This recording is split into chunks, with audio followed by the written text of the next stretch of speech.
Welcome everybody to the video series on Missouri government. What makes Missouri run?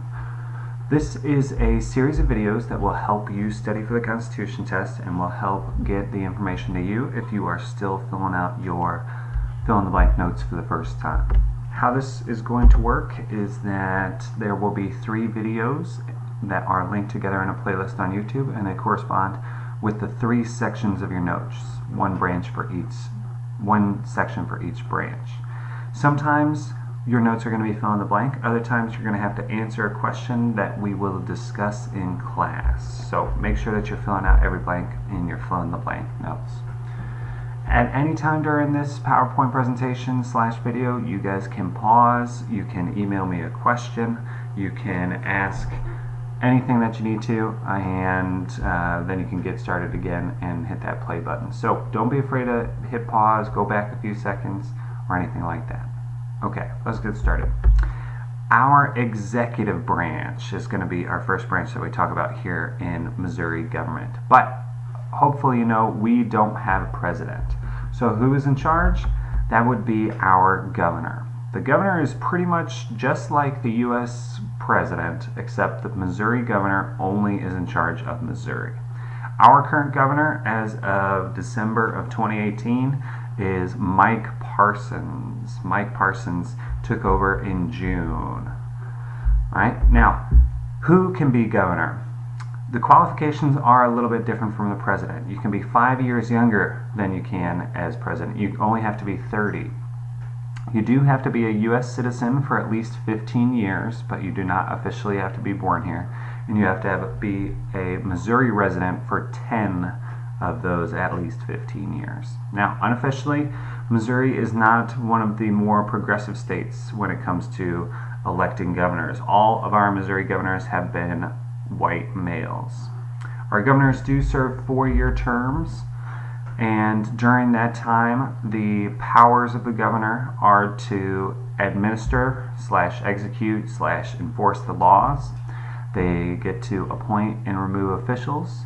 They are the ceremonial head of state, which means that they represent Missouri everywhere they go.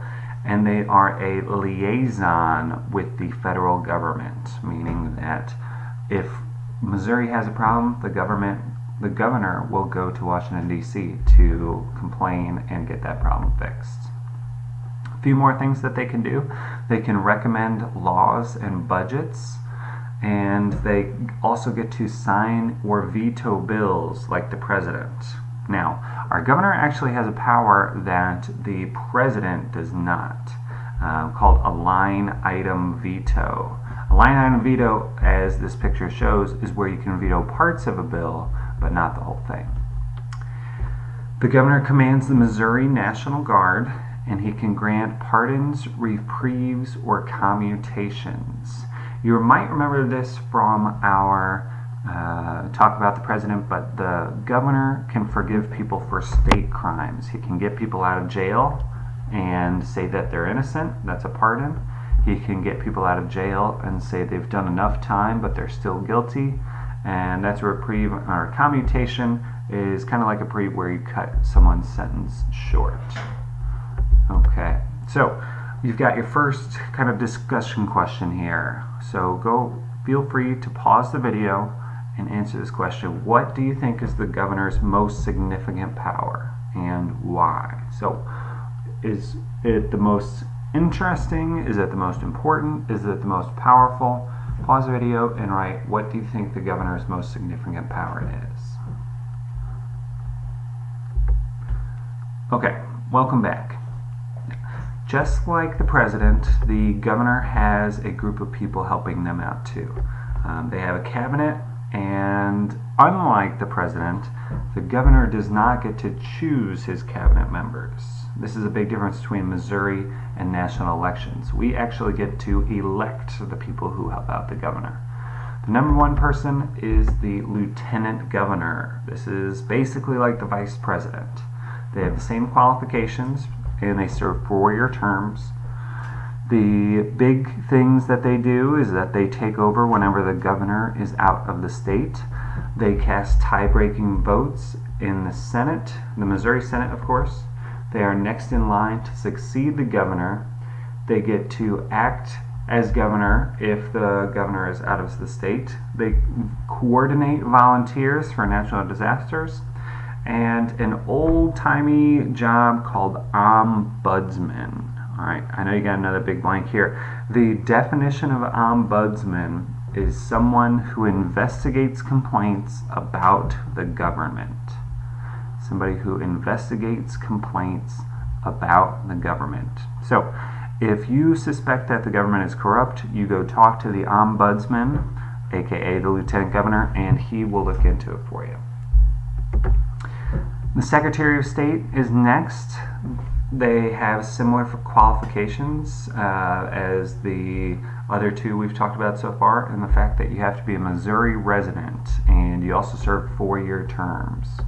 Okay? The Secretary of State's job is a bit different. They run all the elections in Missouri, everything from the national elections all the way down to little state, city, and village elections. They keep all of our documents, and they are called the Keeper of the Great Seal of Missouri. If you go visit the Capitol building, there's a big plate made out of bronze with the Great Seal on it. And the Secretary of State in Missouri has to keep track of that thing. I don't know who would want to steal it. I don't know if the states have like a capture the flag game going or anything like that, but that Secretary of State's got to keep a hang of it, otherwise he gets in trouble.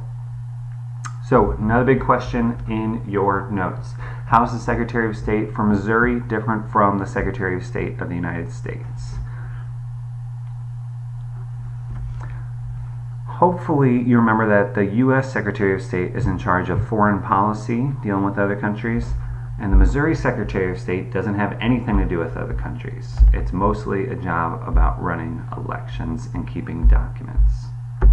Speaking of elections, there are 2 types of elections, just to remind you. The main type of elections that people get excited about are the general elections, when the 2 parties compete against each other. It happens every 2 years in Missouri, and the other type is primaries. The primary election is to decide which candidate is going to be the nominee for the party.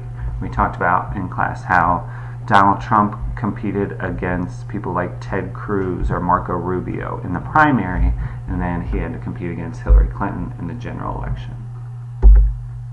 In order to vote in Missouri, you have to be registered, which means you have to be a citizen of the United States. You have to prove that you live in the state of Missouri, and you have to be 18 by election day. You can register up to 6 months in advance if you're 17 years and 6 months old. Easiest way to do this is when you go to renew your driver's license when you turn 18. A couple other things and a couple other people that help out the governor. The state auditor is in charge of making sure that tax dollars are being spent efficiently, economically, and legally. The state treasurer also deals with money. They manage the state's money. They use taxes. They direct the Missouri banks. They're in charge of investing money, so Missouri makes some money on the side besides just taxes. And then lastly, we've got the Attorney General. This must be an attorney in Jefferson City, and they have to serve as the head attorney for the state of Missouri. They represent all legal interests, so if Missouri needs to sue somebody, the Attorney General or someone working for them will be the lawyer. Or if someone wants to sue Missouri, then the Attorney General will probably be the one defending the state of Missouri. There are lots of other departments, just like the bureaucracy we talked about at the national level. What I want you to do is to answer another discussion question here, and it says, which executive branch department would you want to work for if you had to, and why? So take a look at these 16 different departments, write down which one you would want to work for and why.